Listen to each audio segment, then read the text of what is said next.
Algunos de nosotros creo hemos escuchado, por no decir la mayoría, en las prédicas, en las iglesias, como muchos ministros declaran, proclaman bendiciones. Declaramos en el nombre de Jesús tal o cual cosa. Y para eso esta noche vamos a despejar estas dudas. ¿Qué tan bíblico es esto? La pregunta ¿es bíblico declarar o proclamar bendiciones para recibirlas de parte de Dios? ¿Es bíblico declarar o proclamar bendiciones para recibirlas de parte de Dios? ¿Cuál se atreve? Bueno, la verdad es que no es bíblico, ¿no? Al menos no encontramos una porción bíblica que acentúe o que refuerce esta costumbre que se desarrolló y que por muchos años se mantuvo y se sigue manteniendo en algunas corrientes cristianas, ¿no? No es bíblico porque, primero, no consta en la Biblia, y como no consta en la Biblia, nace del pensamiento y de la conciencia del hombre, ¿no? Nace de un movimiento que todos conocemos, este movimiento de la prosperidad, ¿no? En el que relega la soberanía de Dios y exalta el ego y la pretensión del hombre por encima de la soberanía de Dios. Muy contrario a eso, en cambio, la Biblia sí nos menciona que Dios es soberano por sobre todo, y eso lo vemos en Romanos 9, capítulo 15, versículo 16. Romanos capítulo 9, versículo 15 y 16, si alguien tiene su Biblia, nos puede ayudar leyendo.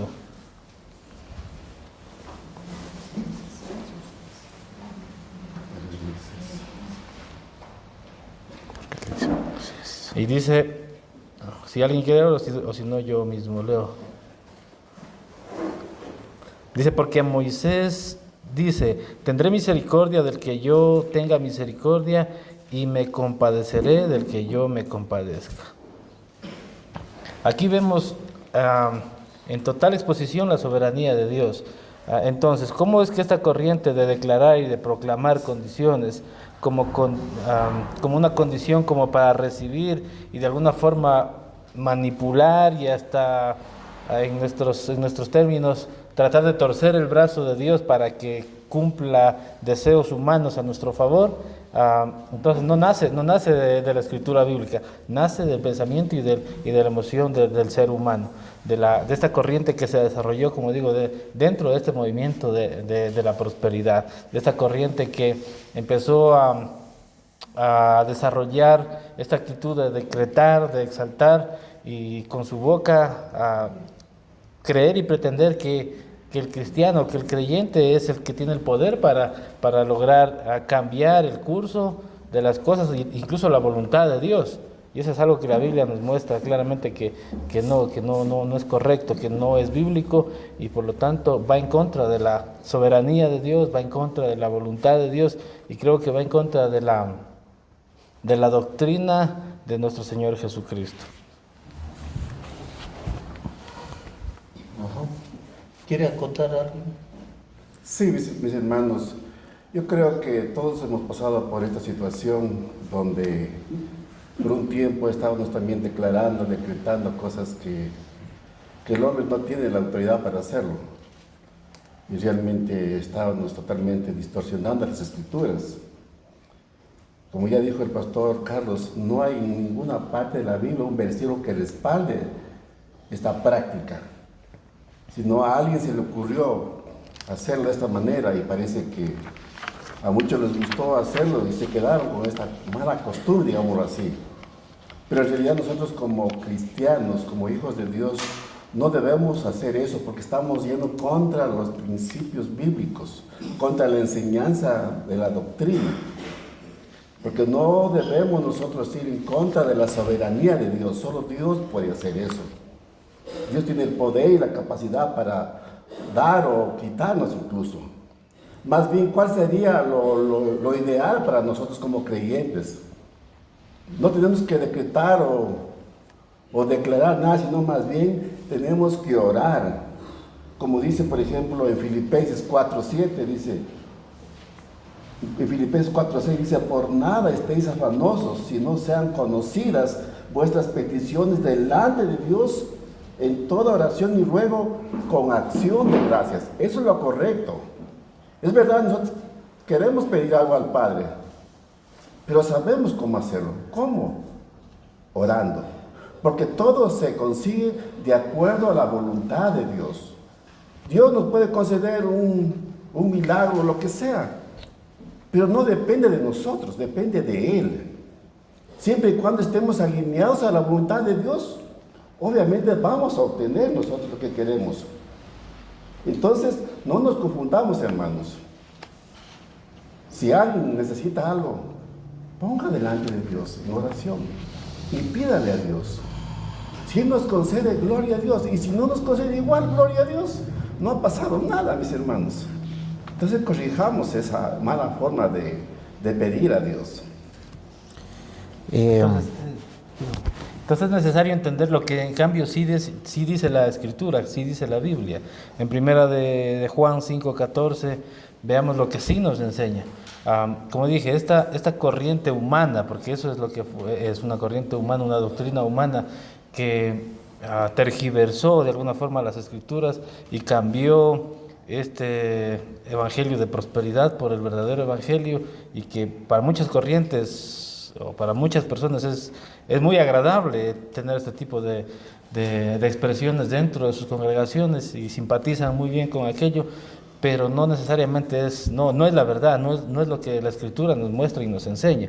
En cambio, la Escritura en 1 de Juan 5:14 sí nos dice algo importante.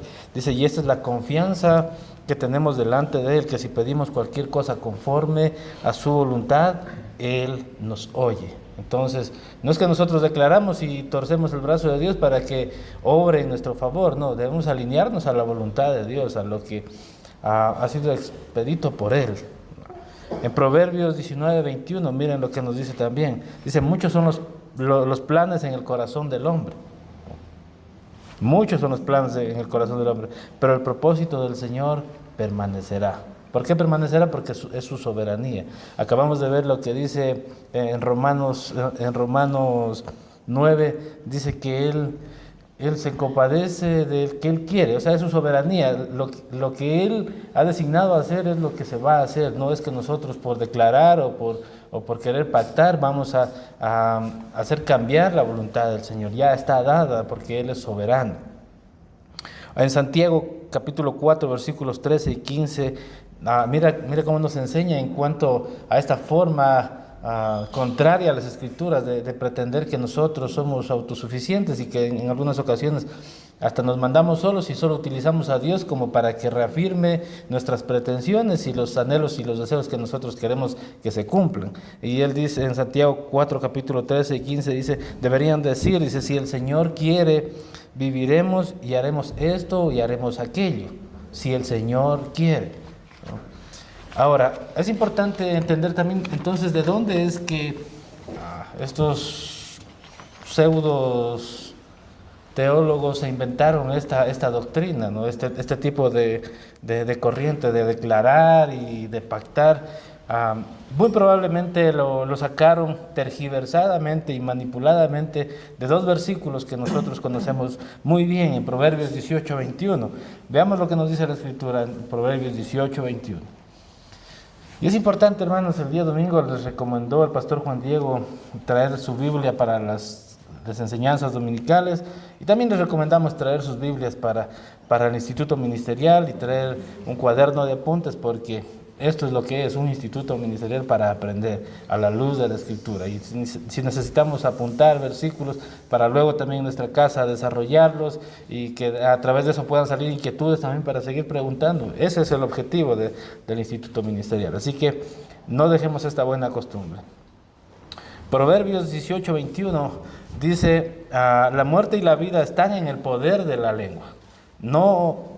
No sé si ustedes se dan cuenta, este versículo se utilizó incluso para dar enseñanzas de que nosotros tenemos el poder y la capacidad para que con nuestra boca decretar y que cosas sucedan, cosas sobrenaturales.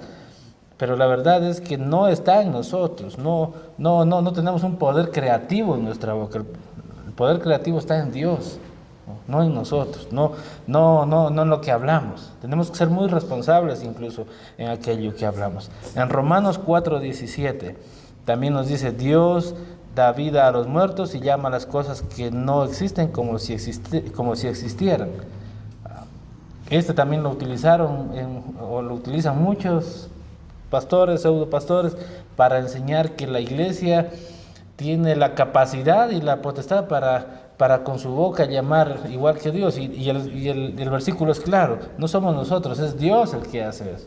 Es Dios el que llama a aquello que no es como que fuera. No somos nosotros. Ahora, pastores reconocidos de buena enseñanza, como Miguel Núñez, como Paul Washer, nos mencionan que este tipo de pretensiones de este evangelio de la prosperidad es de alguna forma la idolatría moderna y la arrogancia expresa de los hombres que han sido o que no son saciados por la verdad del evangelio. Entonces tenemos que tener mucho cuidado con estas corrientes que pueden tratar de meterse en las congregaciones y que de alguna forma pueden tratar de seducirnos incluso a nosotros los creyentes, ¿no? Eso. Juan Diego. Como han dicho los pastores, justamente la oración humilde ha sido reemplazada por decretos presuntuosos cuando se utiliza estos decretos o proclamaciones de bendiciones, ¿no? Más bien lo que enseña la Biblia, como lo han expuesto, es que Dios bendice por gracia, no por fórmulas, ¿sí? No es por qué tanto tú puedas insistir en algo, sino por la gracia de Dios en cuanto va y se alinea con su propósito y voluntad. Dice que si nosotros pedimos según su voluntad, se nos dará. No dice si nosotros pedimos según nuestra voluntad, según lo que nosotros deseamos y queremos. Entonces, por eso la oración debe venir acompañada de sí un conocimiento bíblico, para saber lo que pedimos conforme a su voluntad. Sin duda, esto algunas personas dicen: entonces yo ya no necesito orar con fe, solamente decir, bueno, Señor, si tú quieres o no quieres. No, de ninguna manera. Debemos orar con fe, pero sometidos a su voluntad, ¿sí? O sea, debo orar con fe sabiendo de que Él tiene pensamientos de bien para nosotros, que Él nos ha bendecido juntamente con su Hijo con toda bendición.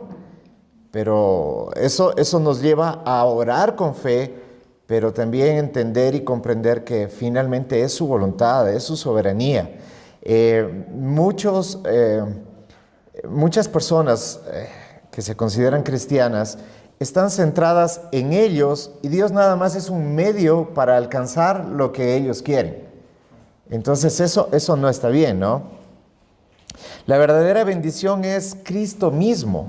Efesios 1:3 nos dice: bendito sea el Dios y Padre de nuestro Señor Jesucristo, que nos ha bendecido con toda bendición espiritual en los lugares celestiales. No necesariamente hemos sido bendecidos con salud, con dinero o con éxito. Hemos sido bendecidos con la bendición más grande que hay sobre toda la creación y por más allá. O sea, es Cristo mismo la bendición. Y esa ya la tenemos. Y recordemos que en Mateo 6, cuando Jesús les enseñó a orar a sus discípulos, Él dijo: hágase tu voluntad, ¿sí? Hágase tu voluntad, así en la tierra como en el cielo. Ese reconocer la soberanía de Dios creo que es un llamado dentro de lo que estamos hablando de la serie de la madurez. Es un llamado a madurar, a buscar que se haga su voluntad, que sea su gobierno, a reconocer que Él es el Rey, no solamente porque le llamamos el Rey, sino porque reconocemos su reinado. Él es el Señor. Nos encanta que Él sea nuestro Salvador, pero nos cuesta reconocer que Él sea nuestro Señor. Entonces, ese es el llamado. Y definitivamente, pues, esa forma de orar egocéntrica no tiene un asidero bíblico, a no ser, como explicó el pastor Carlos, por mala interpretación de las Escrituras. Yo creo que debemos entender que como hijos de Dios no podemos decretar, o no estamos llamados a decretar a cosas sobre nuestro futuro, sino que estamos llamados a fiarnos y a confiar plenamente en aquel que ya ha hecho todo por nosotros, en nuestro Dios, en Cristo Jesús. Debemos permanecer en esa confianza por la fe que tenemos en Él. Ajá. Entonces los hijos de Dios no decretamos el futuro. Nosotros confiamos en el Padre, que es soberano, ¿sí? Olvidémonos de esa mala práctica, hermanos. Ya nosotros somos bendecidos, como dice en Efesios 1:3. Lo demás depende de la voluntad de Dios, hermanos. Es lindo, digamos, si de pronto alguien dice, yo quiero pedir a Dios que me dé esto. Gloria a Dios si nos da. Pero lamentablemente no va a ser todo el tiempo así. Pero obviamente con eso no quiero decir que no debemos de pedir. Sí debemos de pedir en nuestras necesidades, pero con fe, siempre y cuando estemos alineados a su voluntad. No tenemos que pedir por pedir cualquier cosa. Entonces esas oraciones, con humildad, con un corazón sincero, sí van a ser escuchadas por nuestro Padre Celestial. Creo que las respuestas están claras. ¿O tienen alguna duda alguien? Yo tengo una pregunta. Claro. Hay en el libro de Ezequiel habla del valle de huesos secos, que dice profetizo. ¿Eso es bíblico o no? ¿Quién contesta? Claro que es bíblico porque se encuentra en la Biblia, pero eso no quiere decir que deba ser una práctica recurrente para hoy y en nosotros, nuestro tiempo. Es una enseñanza de Dios al profeta, está enseñándole al profeta. No es una enseñanza para la iglesia, para sus hijos, ni es una motivación a una práctica recurrente de declarar a los huesos secos, ¿no? No. Como lo hemos visto, la Escritura abunda en hablar de soberanía de Dios y de su voluntad más que en cualquier otra cosa. Y si nos vamos a ese mismo punto, es Dios mismo quien soberanamente le está diciendo, habla a los huesos secos. Entonces Él está obedeciendo. El principio es, obedezcamos lo que nos dice Dios que hagamos, no le digamos a Dios lo que nosotros queremos que Él obedezca. Sí, porque a veces he escuchado también dicen profetiza tal cosa en las oraciones, por eso está. Muy posiblemente esa es la corriente del pensamiento por el que se desarrolló todo este sistema de declarar. Tomar ciertos pasajes bíblicos y llevarlos a una explotación que no tiene cabida, o sea, no debe tener cabida dentro de las iglesias, y ha llevado a tener esa corriente dentro del Evangelio de prosperidad.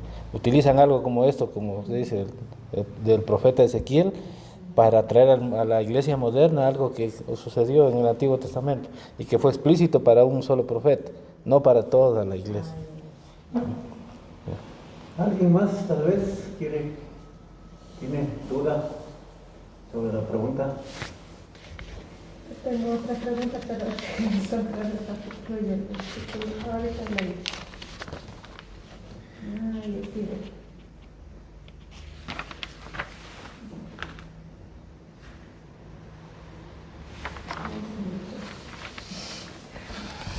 Estamos claros. Ya está buscando. Yo tengo una consulta, por ejemplo, aquí en el libro de Santiago, capítulo 5, desde el versículo 14 al 16, dice, porque a veces dicen que, por ejemplo, claro, es conforme a la voluntad del Señor, si el Señor quiere sanar, lo hace, y si no, no. Pero no entiendo aquí cuando habla en Santiago 5, 14 al 16, dice, ¿está alguno enfermo entre vosotros? Llame a los ancianos de la iglesia y oren por él, ungiéndole con aceite en el nombre del Señor. Porque, bueno, que ahora dicen que he escuchado que esa práctica ya no se hace de ungir con aceite.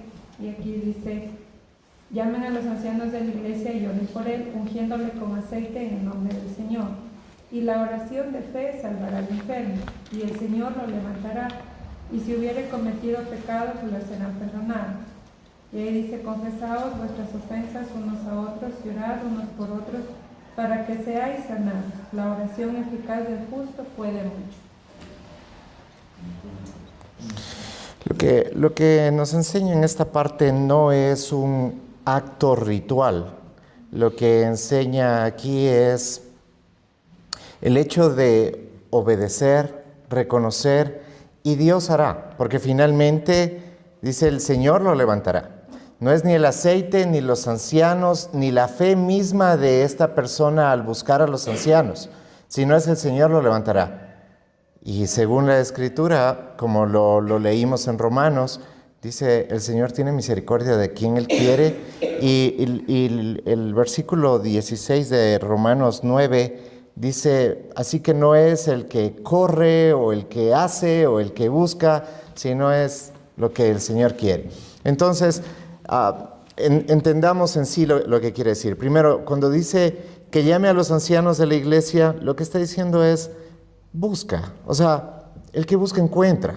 Si se dan cuenta que aquí estamos inclusive partiendo a un principio que es más allá, que destruye eso de, es que estuve enfermo pero nadie me visitó.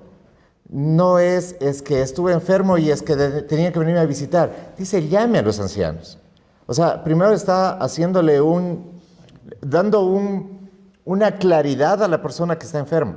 Busca ayuda. Si no buscas ayuda, no esperes que alguien venga porque sí, porque es que por ahí me enteré y vengo de oficio. No, es primero, busca a los ancianos. Los ancianos, dice, le ungirán. A ver, el ungir en el Nuevo Testamento es muy diferente al ungir del Antiguo Testamento. En el Antiguo Testamento se ungía para proclamar profetas y reyes. En el Nuevo Testamento la palabra unción tiene mucho más que ver con la actividad que desarrollaba Lucas, ¿sí? Que es la de médico. Ungir era pasar un trapo humedecido o empapado de aceite sobre las heridas para traer un alivio a la persona, ¿ya? Ese es más propiamente el acto de ungir. De que se practique o no se practique hoy, bueno, yo lo he practicado en algunas ocasiones cuando me lo han pedido, sí, porque sí, definitivamente la Escritura sí lo dice así, pero dando claridad de que no es un ritual, no es algo que se hace así y entonces se pasará. Porque, a ver, si entendemos como literalmente está aquí, entonces muy probablemente el aceite está cumpliendo la función de perdonar pecados. Y eso va en contra de toda la doctrina bíblica. Porque la doctrina bíblica dice que solamente Dios perdona, no el aceite. Y el aceite, yo principalmente he usado el aceite Johnson, y definitivamente el aceite Johnson no perdona pecados, ¿ya?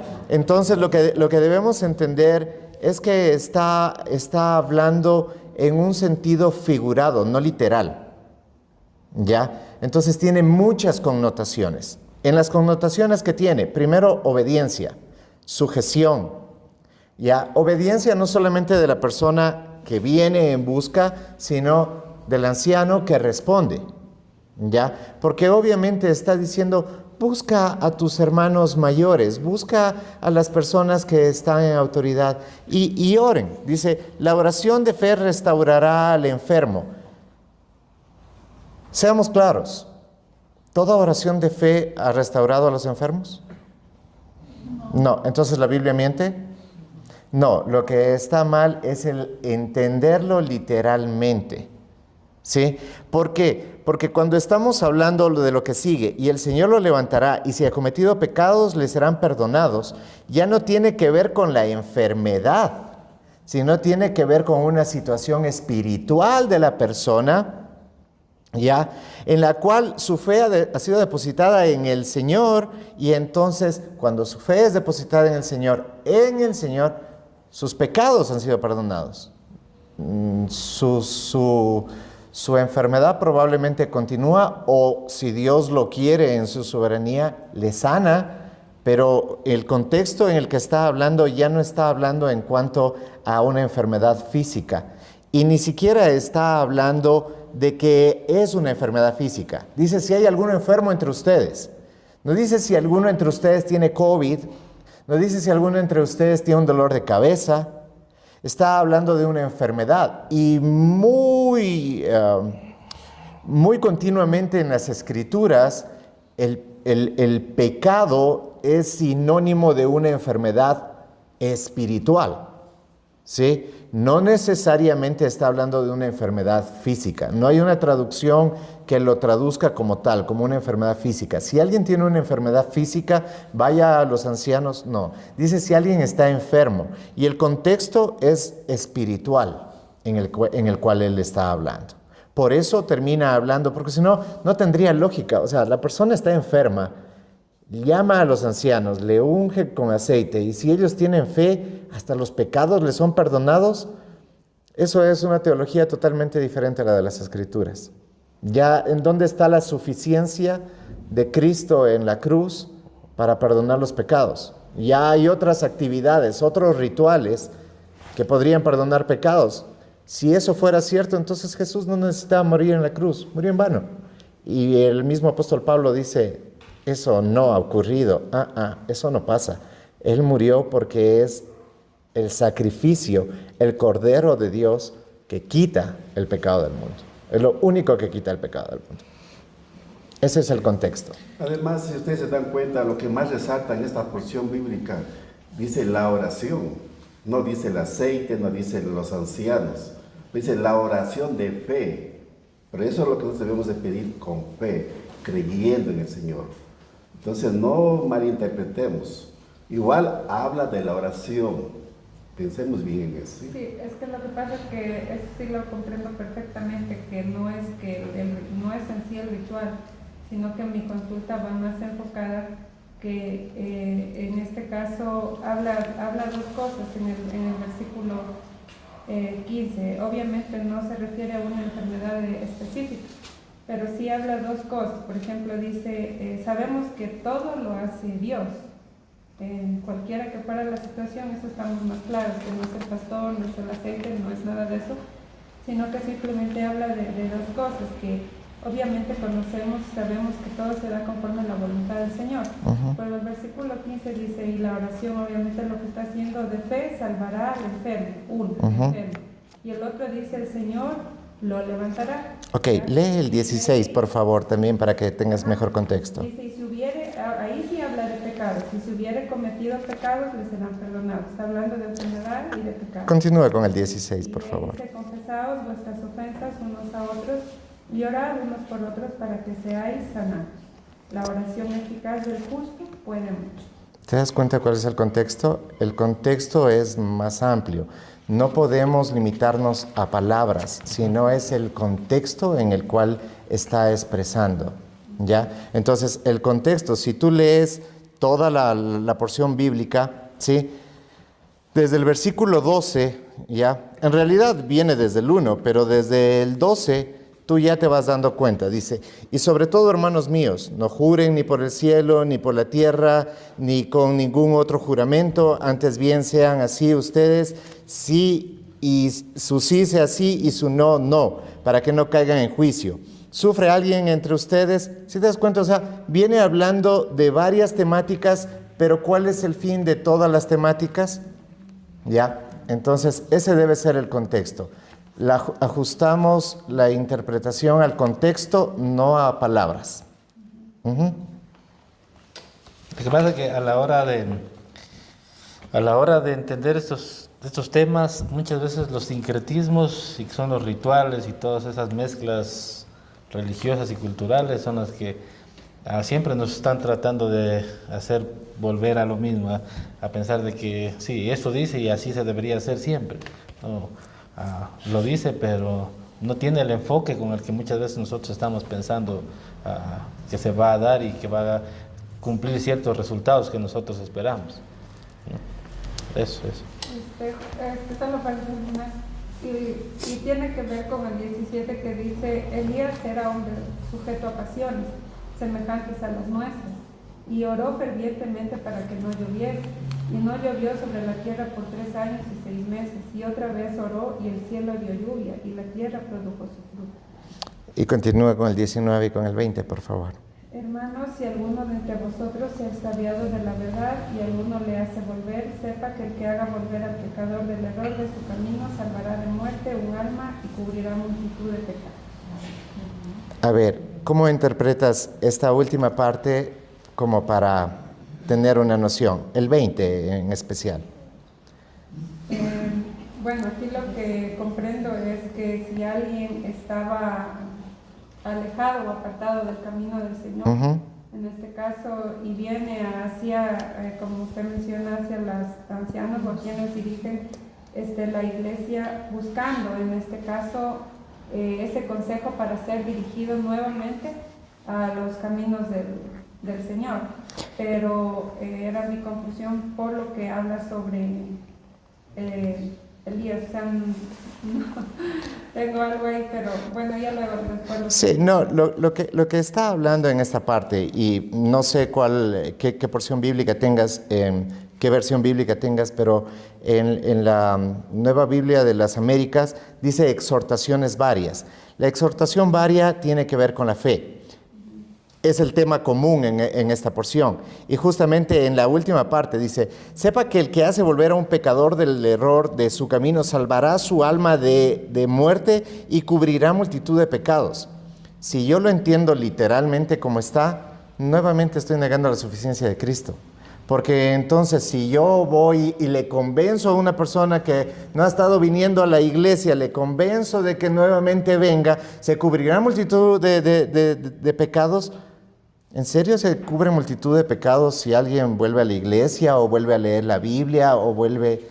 No, o sea, no está hablando de los actos, porque ninguno de los actos tiene coherencia. Primero, ninguno de los actos se parece.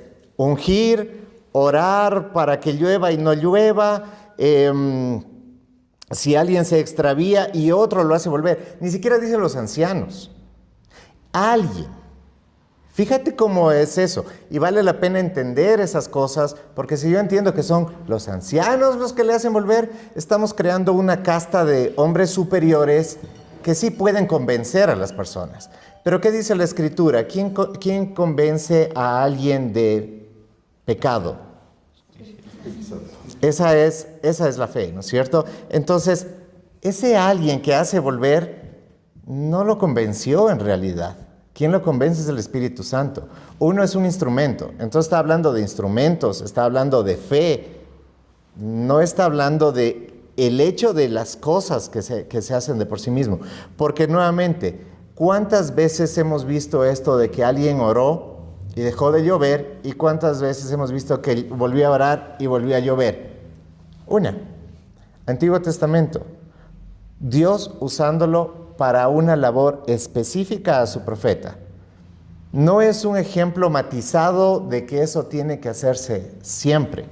Nuevamente, si nosotros, y me parece que alguna vez te comenté este ejemplo, que no es el mejor, pero si yo voy conduciendo a Catamayo y la vía está mal y el carro da vueltas de campana y yo salgo expulsado por la ventana y caigo parado y no me pasa nada, y yo vengo y predico aquí el domingo, hermanos, si ustedes tienen fe y van conduciendo por la vía Catamayo y el carro se les desvira, ustedes saldrán bien librados.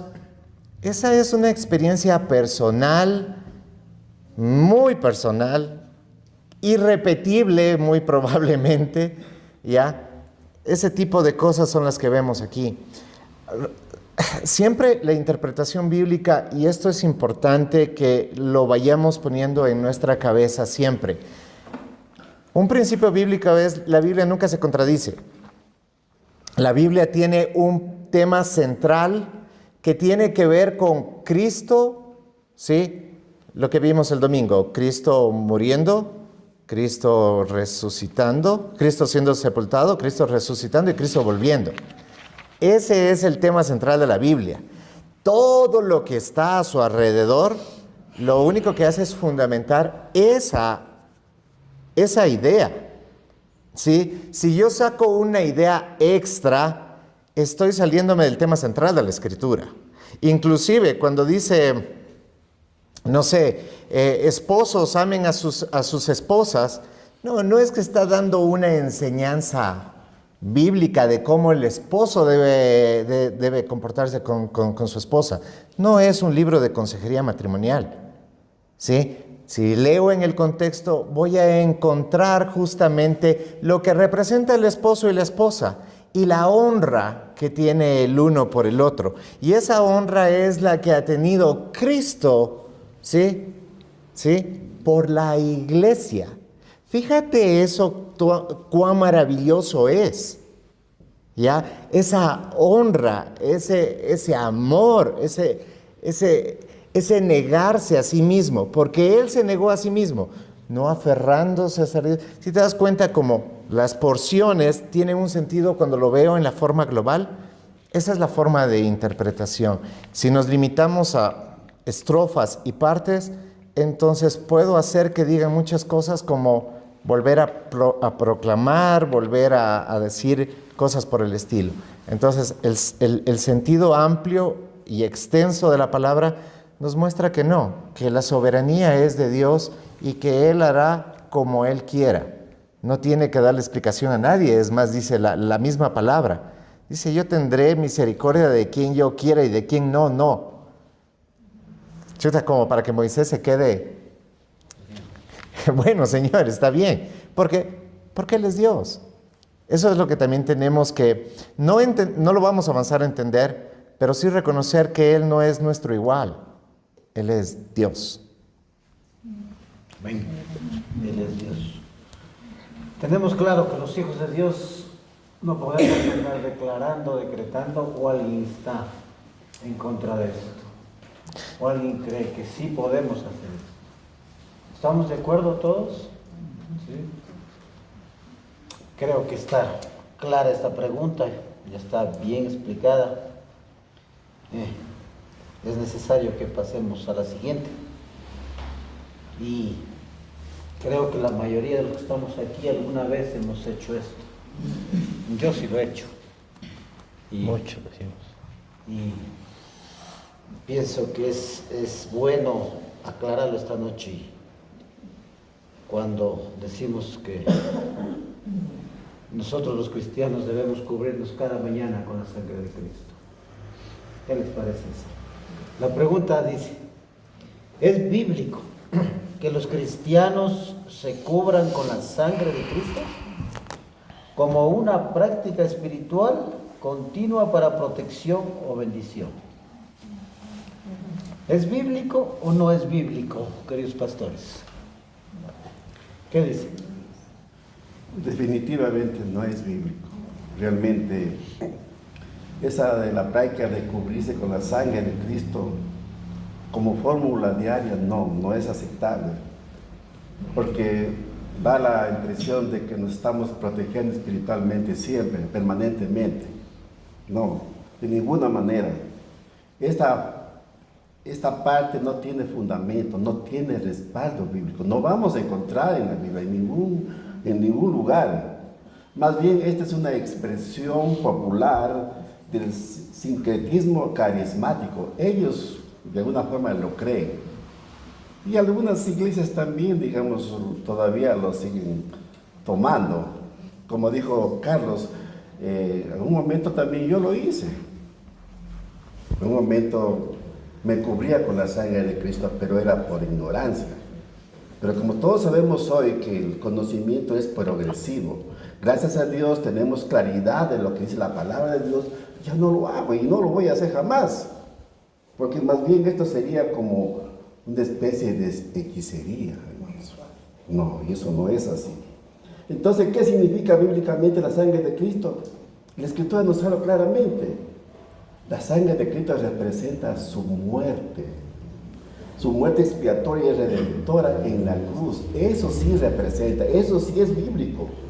Por la cual todos los creyentes fuimos reconciliados con Dios, fuimos justificados, fuimos limpiados, fuimos perdonados de todo pecado y hemos sido adoptados como hijos de Dios. Eso representa la sangre de Cristo.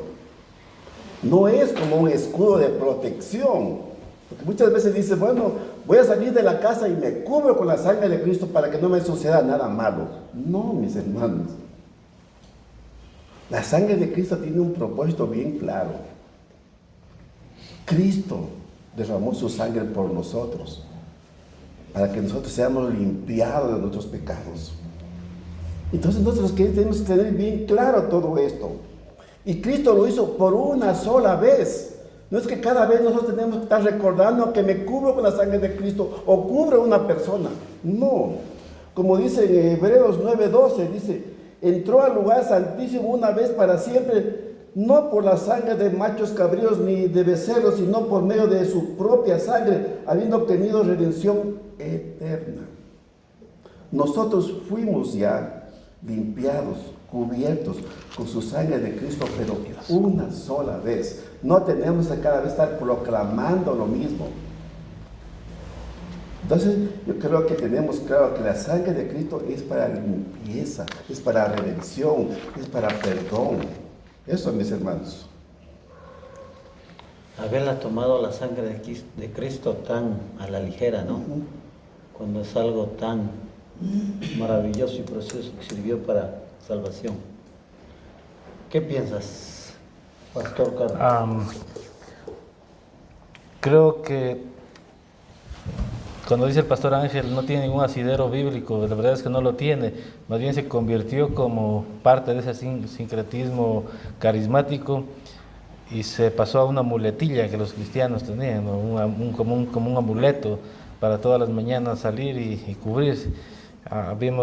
Acabamos de ver que en Hebreos nos muestra cómo cumplió ese papel tan importante y suficiente una sola vez y para siempre, dice, en cuanto a justificación de nuestros pecados y nuestra redención. Entonces, volverla a estar como reactivando todos los días es una idolatría moderna, sería. Pastores nuevamente que reconocemos mucho por su bagaje teológico, mencionan que es totalmente, y yo diría que es totalmente aberrante, porque va en contra de la función súper y extremadamente natural de lo que cumplió Cristo al derramarla en la cruz, ¿no? Y que nosotros bajo la ignorancia, no es un insulto decir que hemos sido ignorantes, sino que ignoramos muchas cosas, ignoramos la información correcta, ignoramos el asidero bíblico, ignoramos la función real que cumplió y por lo tanto es que pasamos repitiendo cada vez aquellas cosas de me cubro con la sangre de Cristo para irme de viaje, cubro mi carro, cubro, no sé, a mi perrito, cubro a uno de mis hijos, cubro mi casa, o sea, parecía una práctica piadosa. Pero hoy en día nos damos cuenta que es una aberración en contra del Evangelio de Cristo, porque menosprecia y denigra la importancia de la función que cumplió la sangre de nuestro Señor al ser derramada expiatoriamente por nuestros pecados. Le quita totalmente el valor. Exacto. ¿Qué es, Pastor Juan Diego? Bueno, esta práctica parte de aquello que pasó con el pueblo de Israel para ser liberado de Egipto, ¿no? Que mataron al macho cabrío y pintaron los dinteles de la puerta, y eso fue una protección para que el ángel de la muerte no visitara su casa, ¿sí? El Antiguo Testamento es una sombra que nos muestra lo que iba a venir, pero cuando vino lo perfecto, todo viene a la luz. Entonces ya no es necesario replicar rituales de brujería, porque eso es lo que sería. Recordemos mucho que Latinoamérica tiene mucho la cultura de la experiencia más que la cultura del intelecto.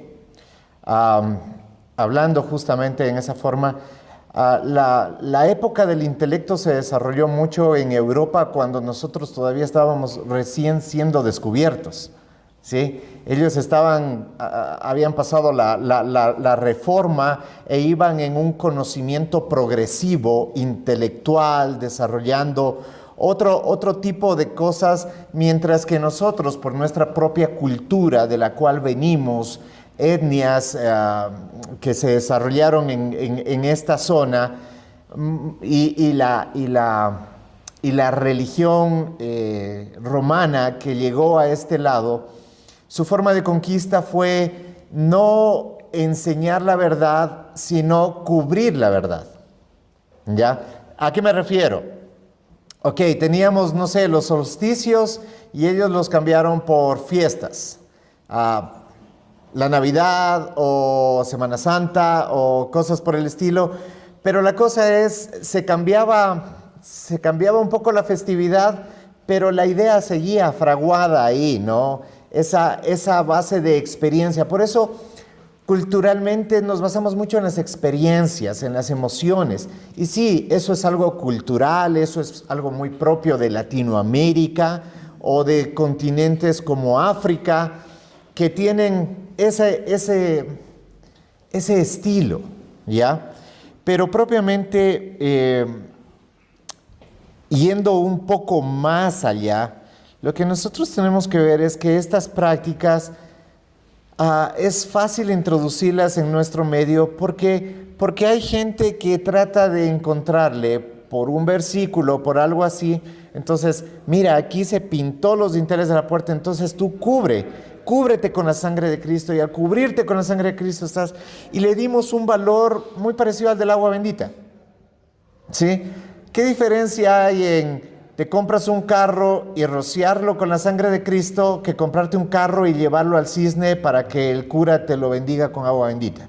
O sea, ¿cuál es? ¿Cuál es la diferencia? Estamos haciendo una mofa de lo que la Escritura sí dice que es la sangre de Cristo, y tiene cuatro funciones la sangre de Cristo. 1, redimir, limpiar, reconciliar y dar acceso a Dios. En ninguna parte es para bendecirte, para que no te pase nada malo o cosas por el estilo. Porque, hermanos, que yo sepa, los cristianos nos ocurren cosas que podemos denominarlas como me pasó algo malo. ¿Y qué? Entonces no hemos estado muy cubiertos con la sangre de Cristo. No, sino que esa es la vida. En la vida, en el mundo tendrás aflicción. Recordemos que estamos en un mundo caído. Siempre estamos repitiendo esas cosas porque eso debe estar en nuestro consciente. A eso me refiero con esa parte intelectual que explicaba. En Europa mucho se entendió ese tipo de cosas. O sea, no está hablando de algo esotérico. Está hablando de algo que trasciende lo emocional y nos está mostrando un propósito mayor, un propósito eterno. Por ejemplo, en Hebreos 9:22 dice, sin derramamiento de sangre no se hace remisión. Lo que está hablando es que ese derramamiento de sangre, el derramamiento de la sangre del Cordero en el Antiguo Testamento, ¿sí?, era una representación de lo que Jesucristo vendría a ser perfecto. Esa remisión de pecados. Antes se cubría ese pecado, Él lo vino a hacer perfecto. Ya no es una sombra, sino algo perfecto. ¿Sí? En Efesios 1:7 dice, en quien tenemos redención por su sangre, el perdón de los pecados. Por su sangre, el perdón de los pecados. No por su sangre, la protección. No por su sangre, la bendición. No, el perdón de los pecados. Ese es el propósito de la sangre. ¿Nos parece poco? No. Porque todo lo demás tal vez lo podemos hacer. Esfuérzate trabajando y tendrás dinero. O sea, Pero lo que no puedes hacer es esfuérzate en limpiarte a ti mismo de tu pecado. Por más que te esfuerces, no vas a poder. Solamente su sangre. Entonces, no puedo usar como un acto de hechicería su sangre, ¿no? En Romanos 5:9 dice, justificados en su sangre, por él seremos salvos de la ira. Que mi carro se choque, que mi carro se lo roben por último, pero seré salvo de la ira, o sea, sabiendo de que fui cubierto con esa sangre que Cristo derramó una vez y para siempre, ¿sí? Yo no puedo rebajar lo que Él hizo a los actos egoístas. Esto tiene mucho que ver con la pregunta anterior. Siempre estamos girando alrededor de nosotros. Siempre alrededor de nosotros. Es que yo quiero ser bendecido, es que yo quiero ser protegido, es que yo quiero ser sano, es que yo quiero esto, yo quiero esto, yo quiero esto. Cuando Él nos está diciendo, mira, ama a Dios sobre todas las cosas, y el segundo mandamiento, ama a tu prójimo como a ti mismo, nunca está diciendo, ámate a ti mismo. ¿Por qué? Porque eso ya lo hacemos. Nadie necesita enseñarnos a amarnos a nosotros mismos. Ya nos amamos. Y nos amamos mucho. Por eso estamos pidiéndole siempre a Dios para nosotros. Pero el mandamiento no es ámense ustedes, sino hagan eso que es contrario a lo que es natural en ustedes. Dejen de estar pensando tanto en ustedes, en su satisfacción, en su querer, en estar bien, en que mi familia, en que esto y que lo otro. No, vean por los otros. Ay, qué difícil que es. Claro que es difícil. Porque no podemos hacerlo si no estamos amando a Dios. Y no amamos a Dios porque todavía nos amamos nosotros. Aún siendo cristianos y teniendo al Espíritu Santo, nos cuesta mucho amar. Voy a usar esa frase que mucho se usa. Las cosas de Dios. ¿Ya? Nos cuesta amar las cosas de Dios, pero no nos cuesta nada amar las cosas nuestras. ¿Qué es más fácil? ¿Ver una serie de Netflix? ¿Ver la temporada 3 del Juego del Calamar? ¿O leer el libro de Romanos? O sea, para leer el libro de Romanos tengo que ponerme y a ver, voy a leer y a ver, nadie me moleste. Lo otro vas y te acuestas y prendes la televisión y lo haces tranquilamente. Hasta comiendo. Exactamente. ¿Ya? Para venir y congregarte como iglesia, si tienes que decir, chuta, sí, está lloviendo, está haciendo frío, no tengo transporte, todas esas cosas. Pero para comerte tal vez, no sé cuál será tu plato favorito, es solamente pónganmelo aquí y no tengo ningún problema en comérmelo. Porque cuando estamos mirando por nosotros, es muy fácil hacer las cosas. ¿Sí? Pero cuando tenemos que mirar por el otro, ya es diferente. Entonces, por eso la rebajamos a la sangre de Cristo, de ser tan preciosa, de limpiar nuestra inmundicia, nuestro pecado, a convertirse en algo que me beneficie a mí y que beneficie a mis hijos. Y como dijo el pastor Carlos, suena hasta lindo, suena hasta correcto, suena hasta religioso, pero no tiene nada de eso. Es la misma cosa que aplicar brujería. ¿Sí? Que sacar como un acto de chamanismo un poco de hierbas y golpearle la cabeza y hacerle así y para que te vaya bien. O pasarle el huevo a la persona. O sea, ¿qué hay de diferente en eso? Hermanos, debemos de dejar de mirar la Biblia como un libro que se trata de nosotros. No se trata de nosotros, se trata de Él. Y con esto completo la idea que dije hace un momento. Sí, cuando habla del esposo y la esposa, es Cristo honrando a su esposa. ¿Para qué? Para glorificarse Él mismo, para presentársela a sí mismo como una novia digna. Pero Él mismo lo hace. Y eso es lo que espera, que en un reflejo hagamos en el matrimonio también el hombre y la mujer. Pero no es un libro de del matrimonio. Es que Diosito quiere que me vaya bien. Claro que quiere que me vaya bien, pero no según lo que yo considero bien, sino según lo que Él considera que es bueno. Entonces, sé que me salí un poquito del tema, pero la idea es maduremos y veamos eso.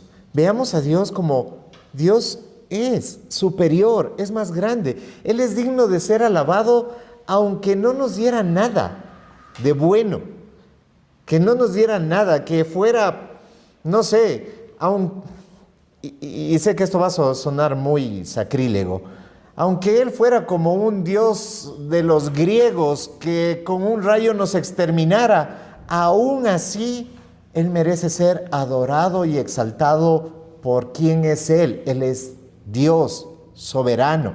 No si nos da buenas cosas, no si nos... Él es Él. Y en todo eso, Él ha querido amarnos. O sea, ¿por qué Él pudo haber decidido no amarnos? O sea, simplemente ser un Dios griego. ¿Ya? Pero por su misericordia Él ha querido amarnos. Y amarnos a tal punto que nos entrega a su Hijo Jesucristo. Eso es para derretir a cualquiera. Eso es para que caigamos de rodillas y digamos, Señor, ¿quién soy yo para que te fijes en este perro muerto?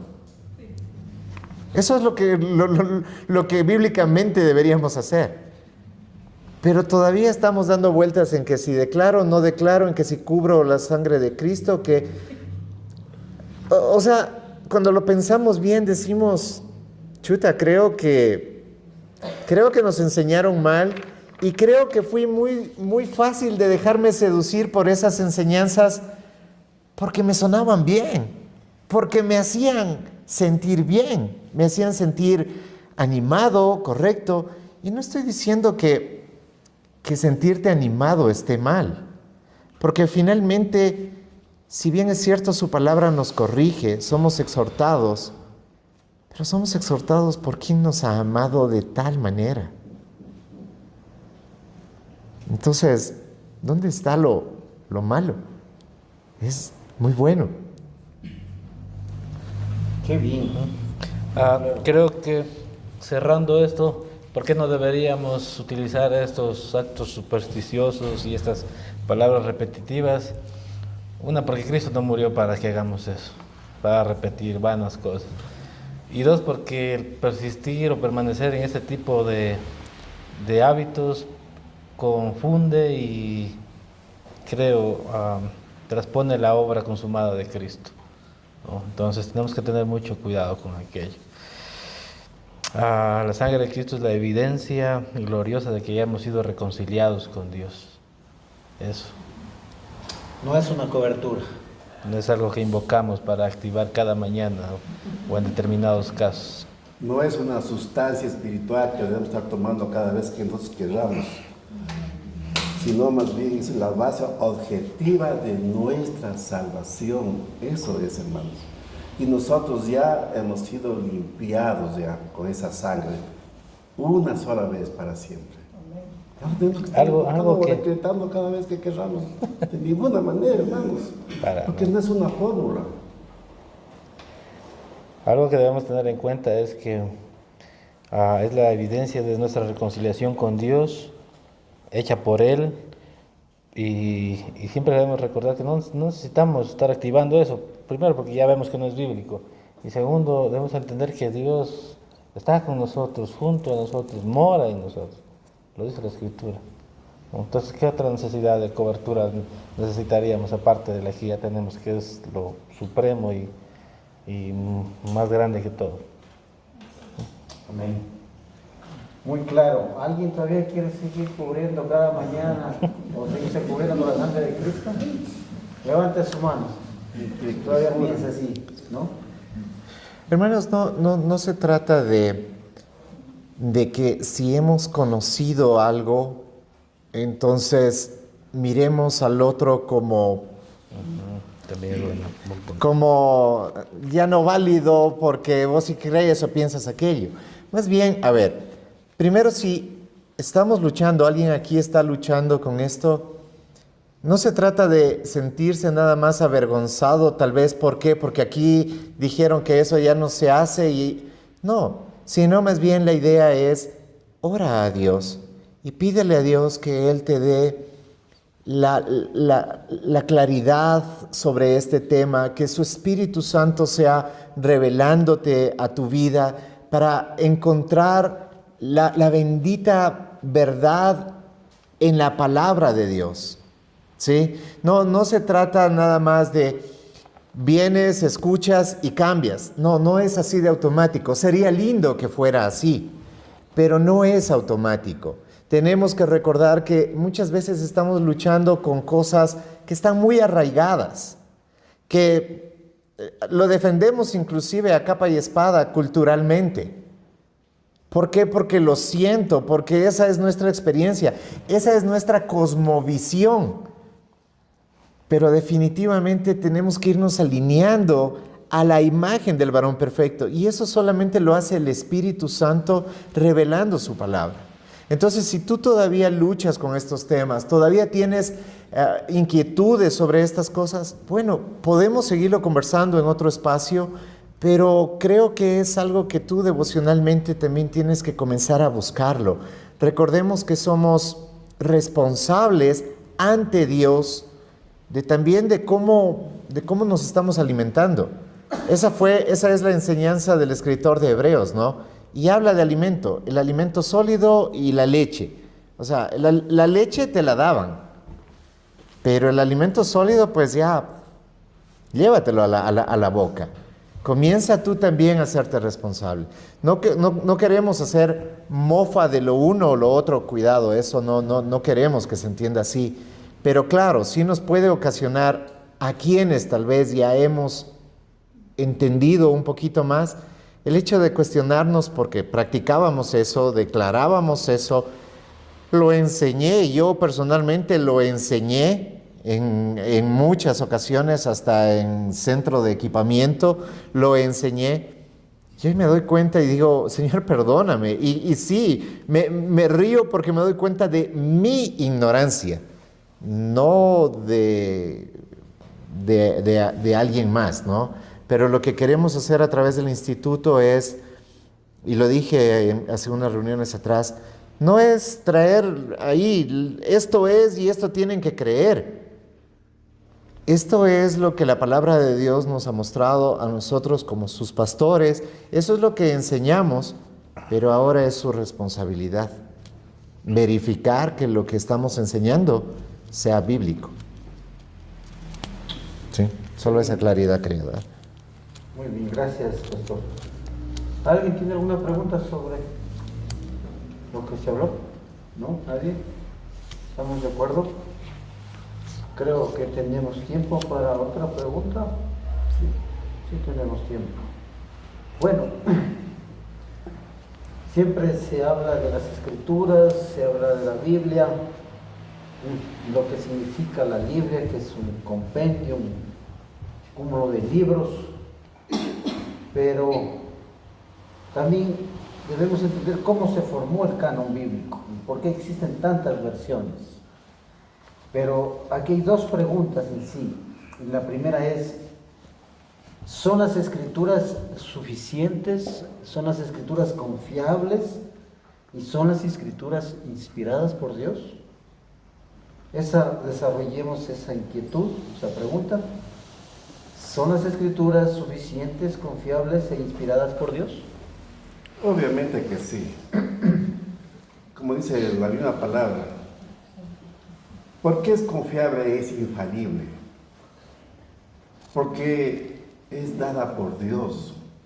Ninguna ciencia, ninguna filosofía puede compararse con la Escritura. La Escritura no tiene errores, no tiene fallas, no tiene contradicciones. Pero debemos entender suficiente para qué. Porque dice, es suficiente. ¿Para qué? Es suficiente para llevar al hombre pecador al arrepentimiento, a la fe y al perdón. Y además, guiarlo al hombre para que todos podamos glorificarlo a Dios. Para eso es suficiente la palabra. Es completa, no le falta nada. No hay nada que añadirle o quitarla.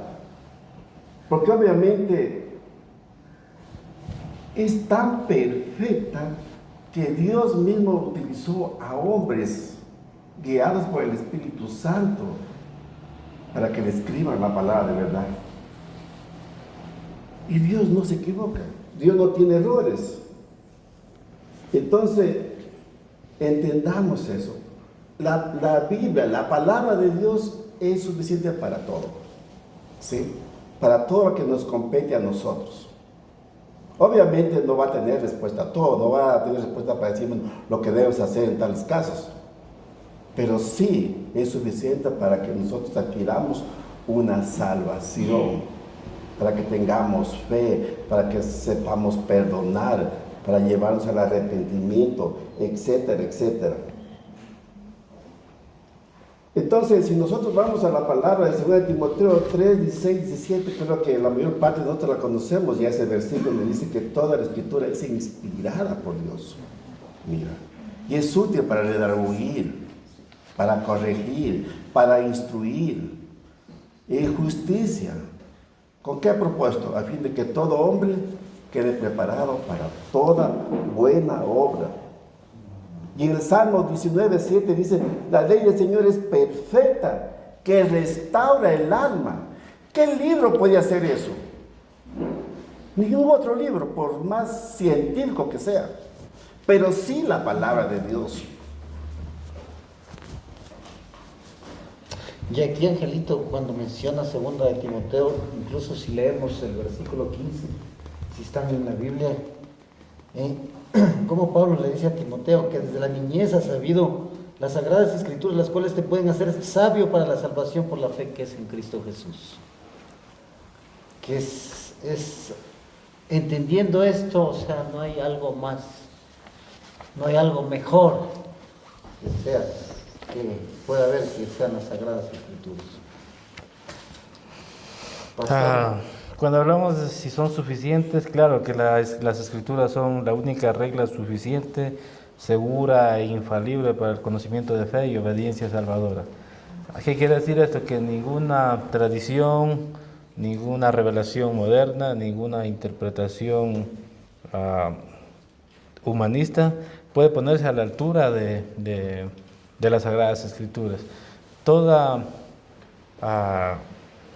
Todo ritual, incluso todo sacramento debe pasar por el filtro de las Escrituras. No las Escrituras deben pasar por los filtros de los sacramentos. Entonces, por lo tanto, las Escrituras sí son suficientes y son infalibles en todo lo que nos enseñan.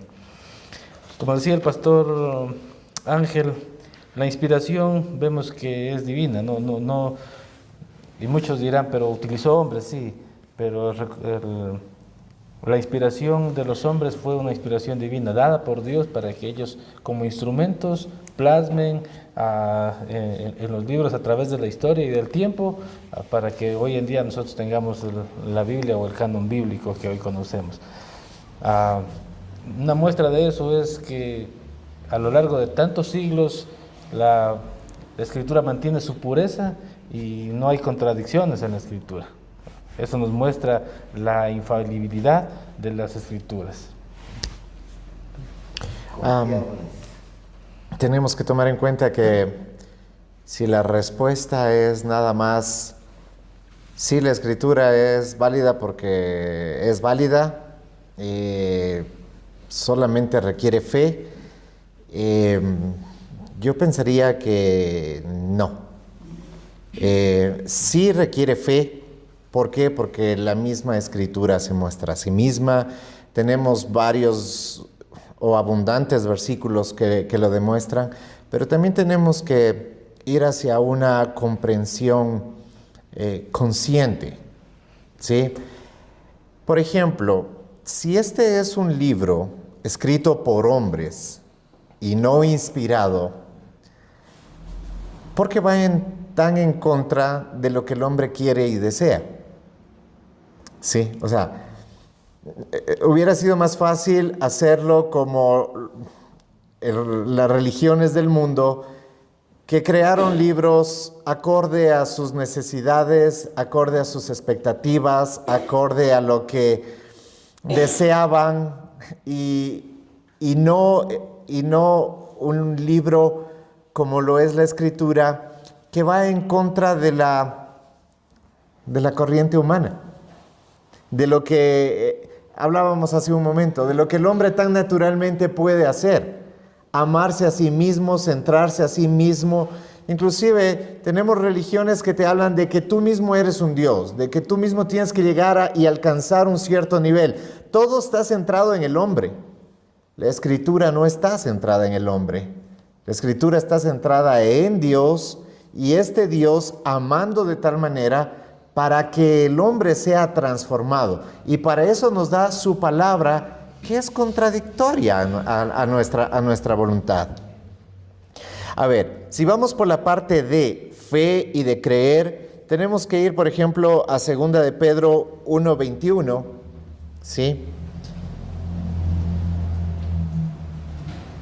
Que dice de la siguiente manera: pues ninguna profecía fue dada jamás por un acto de voluntad humana, sino que hombres inspirados por el Espíritu Santo hablaron de parte de Dios.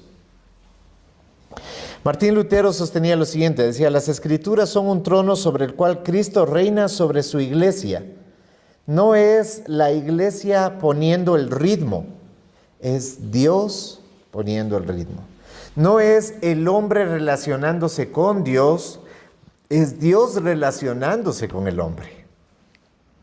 Por eso en N ocasiones hemos repetido desde el púlpito: no se trata de, es que soy yo y mi relación con Dios. No es lo que yo me siento cómodo, lo que yo pienso que debería ser con Dios, sino es lo que su palabra me dicta que tiene que ser. Entonces, eso muestra, por un lado, de que si fuera inspiración humana, va muy en contra de lo que el humano generalmente piensa. Por otro lado, es claro lo que decía el pastor Ángel. Es un libro perfecto que no tiene contradicciones. No hay contradicción en la palabra de Dios. No existe una sola contradicción. Porque si hay una contradicción en la palabra, entonces no es la palabra de Dios. Así de definitivo. O sea, si hay una. No estamos hablando de si hay algunas. No, si hay una. Y es más, no ha habido ninguna desde el Antiguo Testamento, que es el libro que lo mantuvieron y lo conservó el pueblo de Israel, y el Nuevo Testamento. Al punto que en Hechos 17, versículo 11, nos habla de esto que ya lo hemos hablado en otras ocasiones, pero que vale analizarlo un poquito con pinzas. Dice: estos eran más nobles que los de Tesalónica, pues recibieron la palabra con toda solicitud, escudriñando diariamente la Escritura para ver si estas cosas eran así. Entonces uno puede decir, claro, estaban leyendo ahí las cartas de Pablo y lo escuchaban a Pablo predicar. No es así. Los de Berea, que dice que eran más nobles. No eran más nobles porque se vestían más pulcramente, porque tenían más dinero. No, habla de un corazón noble, en el cual hay humildad para aprender. A eso se está refiriendo. Y dice que ellos recibían la enseñanza justamente de los apóstoles. ¿Y con qué escritura la cotejaban? No había el Nuevo Testamento. Cotejaban con el Antiguo Testamento. La enseñanza del Nuevo Testamento era cotejada con el pacto antiguo, con las profecías antiguas. Y entonces en ese cotejar veían de que, wow, es así. Este es el cumplimiento de las promesas, ¿sí?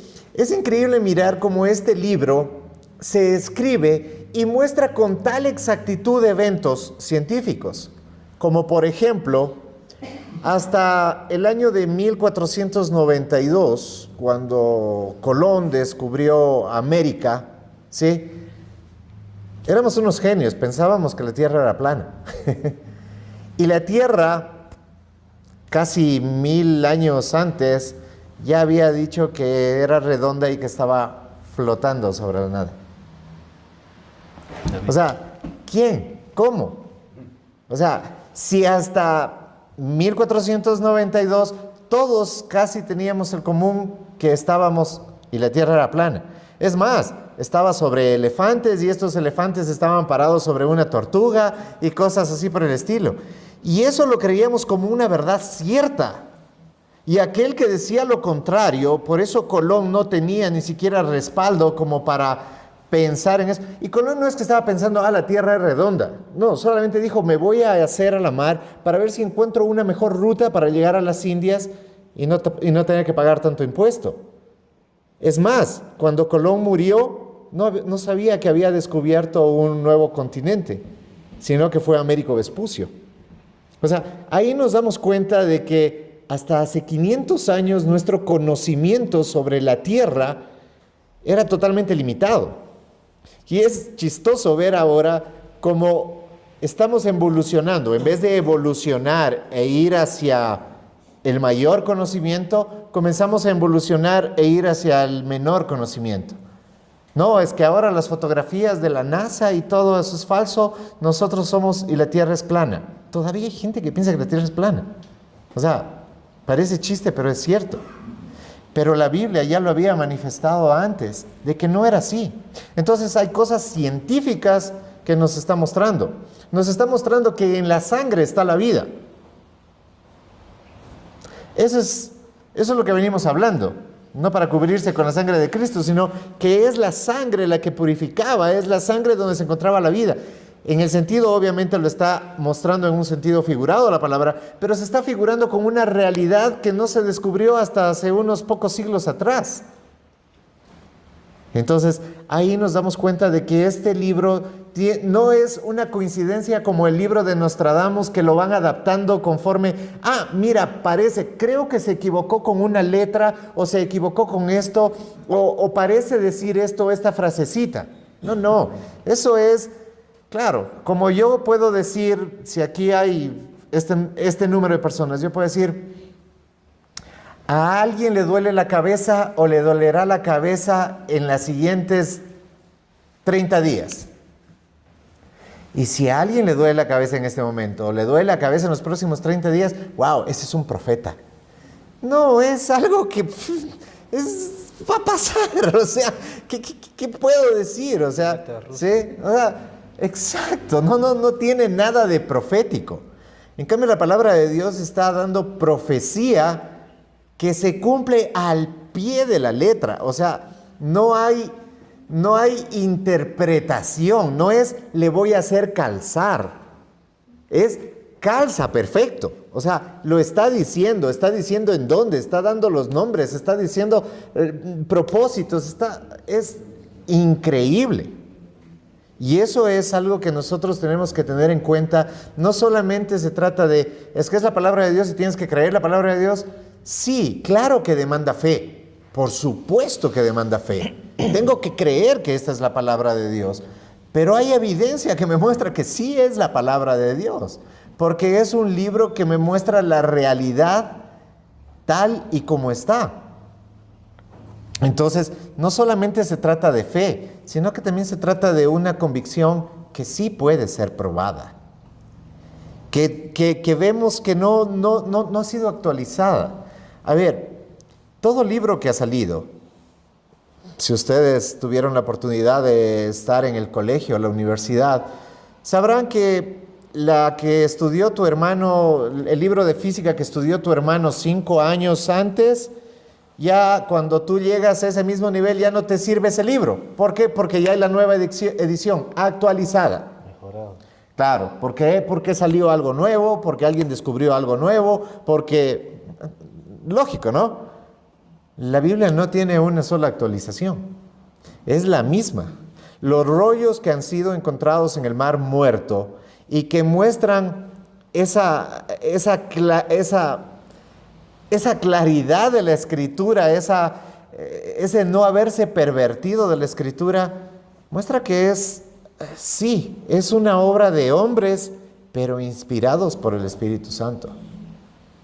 Entonces, no solamente estoy creyendo porque creo y le tengo que decir a la gente, debes de creer porque es la palabra de Dios, porque un ateo te puede decir, bueno, yo no creo que es la palabra de Dios. ¿Cómo me pruebas que es la palabra de Dios? Y entonces pues comienzas a mostrar, ¿quieres ciencia? Toma ciencia. ¿Quieres arqueología? Ahí está la arqueología. ¿Quieres ver que este no es un libro hecho por un hombre?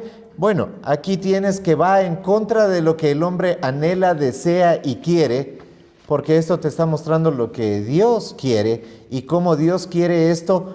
¿Que es malo? No, porque todos sabemos que es bueno, pero que nos cuesta hacer.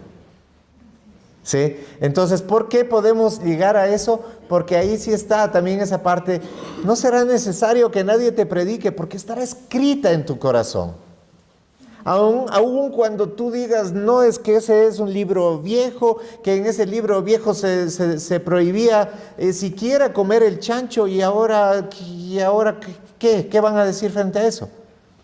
Tenemos que ver que, la palabra de Dios ha sido perfecta en cada momento de la historia y es útil cada porción de la Escritura para entender los propósitos de Dios que nos han sido revelados. Hay mucho, y Jesucristo lo dijo, hay mucho que no se los puedo decir ahora, porque no lo entenderían. Pero lo que podemos mirar y analizar sí está escrito aquí. Y este justamente será el primer tema que estaremos tratando este domingo, acerca de la palabra de Dios. Y que me gustaría leerles lo que dice la Confesión de Fe de 1689. Dice, la autoridad de la Escritura Sagrada no depende del testimonio de ningún hombre o iglesia, sino de Dios, que es la verdad misma, el autor de ella, y por tanto debe ser recibida como tal, como la palabra de Dios. Otra parte dice, aquí vemos el principio de autoridad intrínseca. La Biblia no es verdadera porque la iglesia lo dice, sino porque Dios mismo la dio. Esto refuerza la idea de que la iglesia reconoce el canon bíblico, mas no lo inventa. ¿Ya? Esto es muy, muy diferente. Inclusive uno de los reformadores, Martín Lutero, dice, las Escrituras son el trono sobre el cual Cristo reina sobre su iglesia. Lo que tenemos que ver es que estos libros, 39 del Antiguo Testamento y 27 del Nuevo, ¿sí? ¿De dónde sacamos estos 39 libros? Porque parte de la pregunta era de dónde vienen, ¿no? Entonces, estos 39 libros no proceden de la iglesia. Recordemos que la iglesia aparece después de la muerte de Jesucristo, Él la funda, ¿sí? Sino que antes de eso, el pueblo escogido por Dios, y que eso podemos hablarlo también un poco más adelante, el Israel de ahora, el Israel que está luchando con Irán, y que todos dicen, no, es que ya se va a acabar el mundo porque ese pueblo de Israel no es el mismo pueblo de Israel de las Escrituras, ¿sí? No es el mismo pueblo, así que no. Y estas son cosas que a la luz de las Escrituras tenemos que ir aprendiéndolo, así como yo mismo lo he tenido que aprender, y ver que la Escritura dice que Él mismo hizo de dos pueblos uno. No es que hay el pueblo de Dios y la iglesia. Yo pensaba antes que sí era así. Pueblo de Dios e iglesia. La palabra de Dios muestra de que ya no es así. No hay judío, no hay griego, no hay hombre, no hay mujer, no hay esclavo, no hay libre. No, porque Él mismo de dos pueblos hizo uno. ¿Sí? En Él ya se cumplió y se ha dado lo que debía darse para el pueblo histórico de Dios, ya se dio. Ahora en la iglesia, ese es el pueblo de Dios, y en ese pueblo de Dios encontramos judíos, iraníes, latinos, norteamericanos, de todo pueblo y nación. ¿Sí? Entonces, entendamos eso. Solamente quería aclarar eso. Pero el pueblo de Israel, aquel pueblo que escogido por Dios, aquel que cruzó el Mar Rojo, aquel que estuvo en la esclavitud, aquel que fue al exilio y todo eso, durante su historia recopiló estos 39 libros y este es el canon hebreo, ¿sí? En el cual se excluyen los libros apócrifos. ¿Qué son los libros apócrifos? Son aquellos libros considerados no inspirados, ¿sí? ¿Por qué son no inspirados? Porque de una u otra manera muestra no la linealidad de la escritura y sí presenta contradicciones, pese a que pueden ser buenos libros históricos. No estamos diciendo no valen, no los vayan a leer, quemarán eso. No estamos diciendo eso. Estamos diciendo que son buenos libros históricos, pero que no pueden sentar una base teológica, doctrinal, que fundamente nuestra fe. ¿Ya? Entonces, esos no revelados. Pero el canon del Antiguo Testamento, este lo ha mantenido el pueblo hebreo y lo ha reconocido como tal desde el Génesis hasta todos los 39 libros. ¿Sí? Entonces, la Biblia lo que ha hecho es tomar esos 39 libros que son el canon hebreo que ellos han protegido y lo tenemos. Y los otros 27 que conforman el Nuevo Testamento son los libros apostólicos inspirados y recibidos universalmente. Esto, el canon bíblico fue acordado por la Iglesia Universal, así como fue inspirado quienes lo escribieron, fue inspirada su iglesia para reconocer esos libros. Universalmente, ahí estamos hablando, de ahí partió la iglesia católica, romana, los protestantes, los bautistas, todas las iglesias, cuando la iglesia aún estaba, podía ser más claramente identificada, llamémoslo así, se reconoció esto basado en algunos aspectos, ¿ya? Como por ejemplo, obviamente, su origen que debía ser apostólico, o sea, debía haber sido el escritor un apóstol o alguien que caminó con un apóstol. Ese fue el mandato que se les dio a ellos. Por eso apóstol es igual a mensajero. Y por eso decíamos en unas clases anteriores que no sería muy válido decir a un misionero es un apóstol, porque el apóstol estaba llevando un mensaje inicial, estaba llevando el mensaje con el cual se fraguó la doctrina de la iglesia, del pueblo de Dios, ¿sí? Entonces, la base, exactamente, la base doctrinal. Entonces, haciendo un resumen sistemático de esto, podemos ver en la parte doctrinal la inspiración, ¿sí? En la Escritura, ya lo hemos nombrado y lo vimos también el domingo, 2 de Timoteo 3:16, que la Biblia proviene de Dios. En la parte doctrinal podemos ver que el canon, ¿sí?, son los 66 libros inspirados, y esto lo podemos respaldar de alguna manera con Lucas 24:44, si me acompañan. Y alguien tal vez que me acompañe buscándolo, 2 de Pedro 3:16. ¿Alguien? Tim, tal vez me quieres ayudar buscando 2 de Pedro 3:16. Y si alguien ya tiene Lucas 24:44.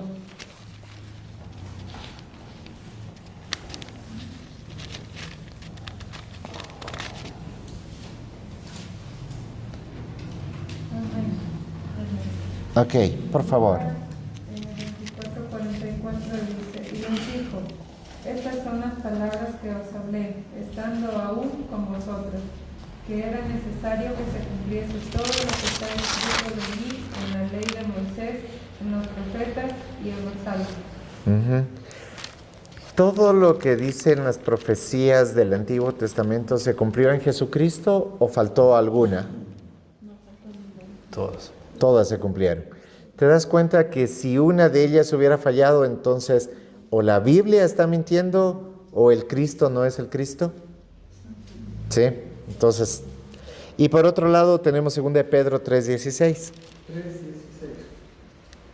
Ya, dice, en casi todas sus cartas donde habla de estas cosas, aun cuando entre ellas hay algunas cosas, algunas que son difíciles de entender y que los ignorantes y inconstantes tuercen, como hacen también con las otras escrituras para su propia perdición.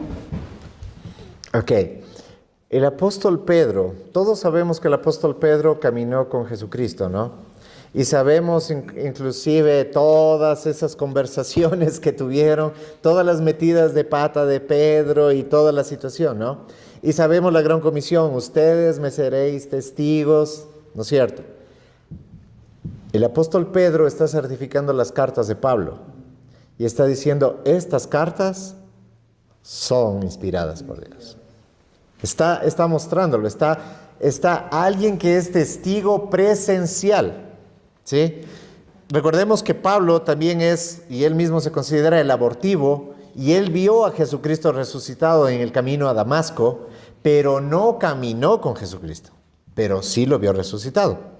Pero Pedro certifica las cartas del apóstol Pablo y dice, estas son cartas inspiradas. Lo que él está enseñando es lo mismo que nosotros recibimos de Jesucristo durante los 3 años y medio. Entonces, se está mostrando de que no hay variación, ¿sí? No hay un cambio. Luego vemos que en cuanto a la doctrina, hay autoridad en la Escritura. El Salmo 119:89, si alguien me ayuda buscándolo. Y para hacerlo un poco más rápido, porque ya se nos terminó el tiempo, ¿quién me ayuda con Nehemías 8:8? Levante su mano y dígame yo. Ok, Janet. Segunda de Pedro 1:3. ¿Alguien? Sí. Tim está cerca, ok. Y Hechos 2, del 6 al 11, ¿quién me ayuda? Ok, Karina. Listo. ¿Quién tiene el Salmo 119:86? 89. Perdón, 119:89.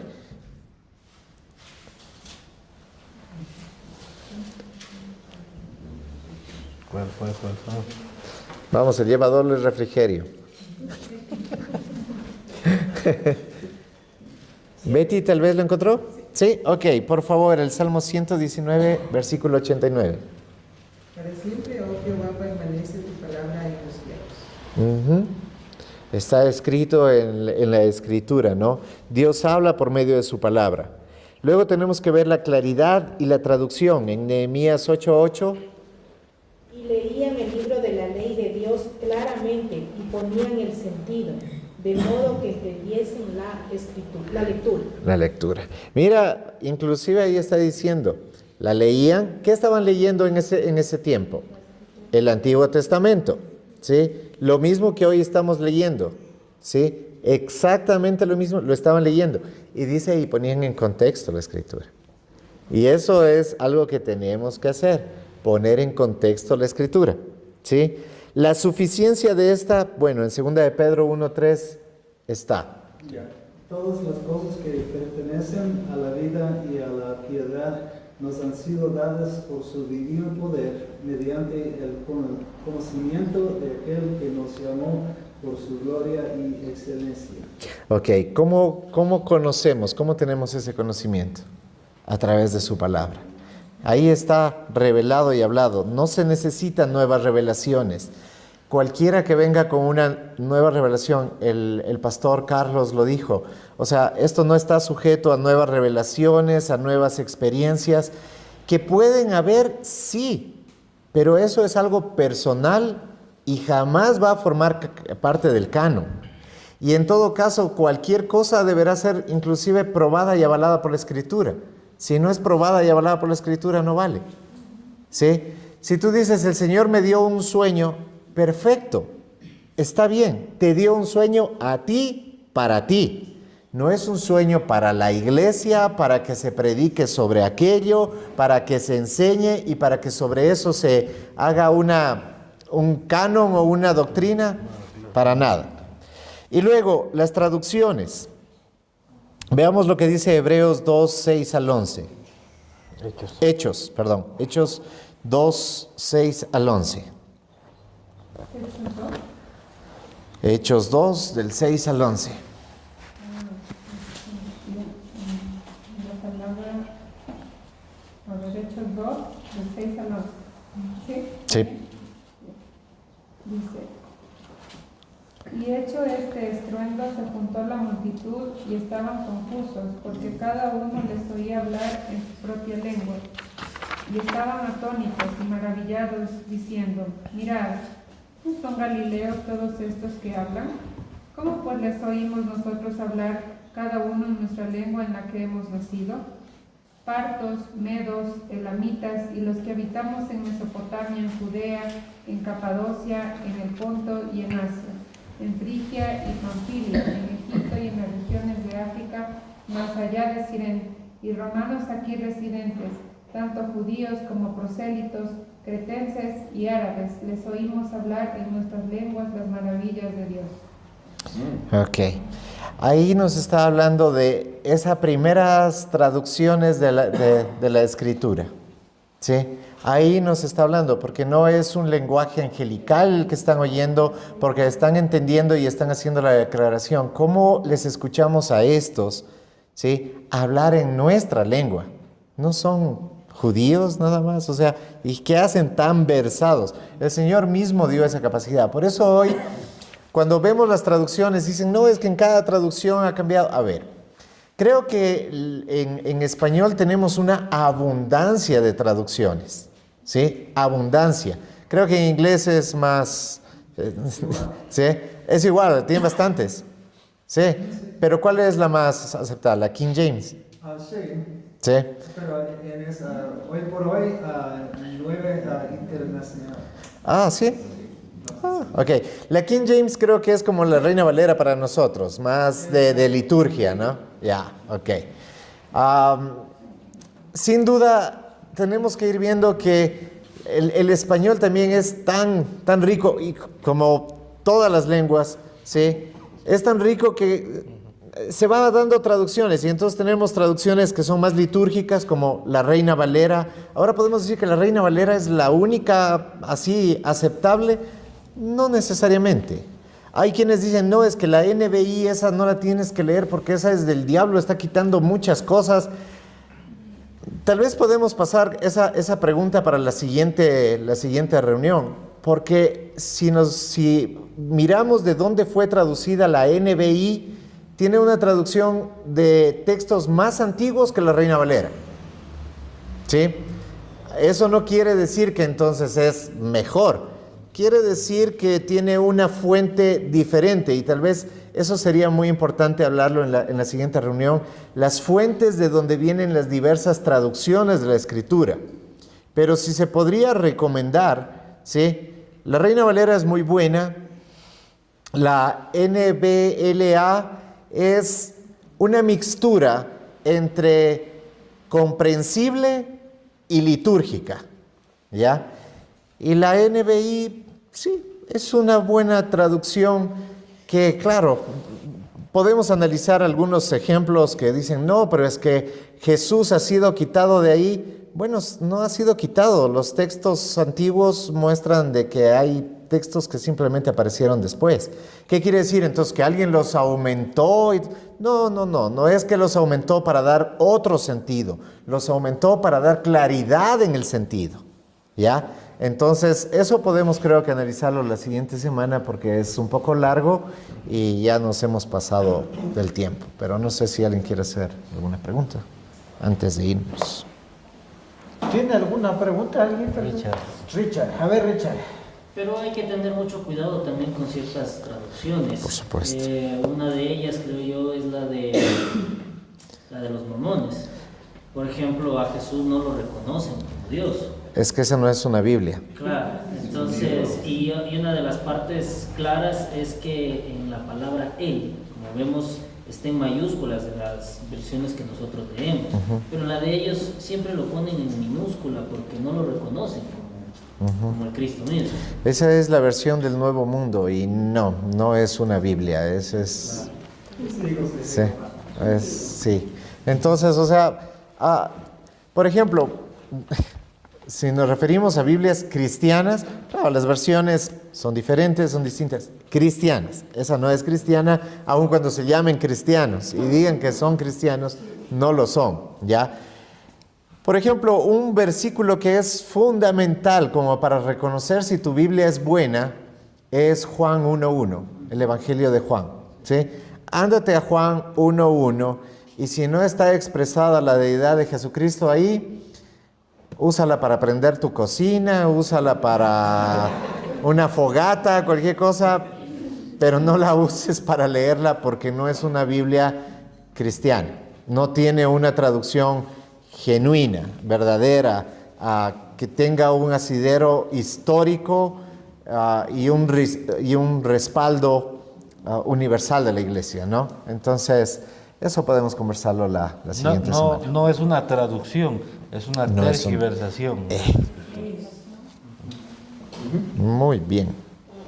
¿Algo que encontrar por ahí, Pastor Ángel? Sí, normalmente las Biblias que más, digamos así, son más verdaderas son aquellas que son traducidas del texto original, del griego, del hebreo. Sí, toman palabras muy similares, porque hay otras Biblias que de pronto utilizan otras palabras que al final dicen lo mismo, pero muchas veces no podemos entender.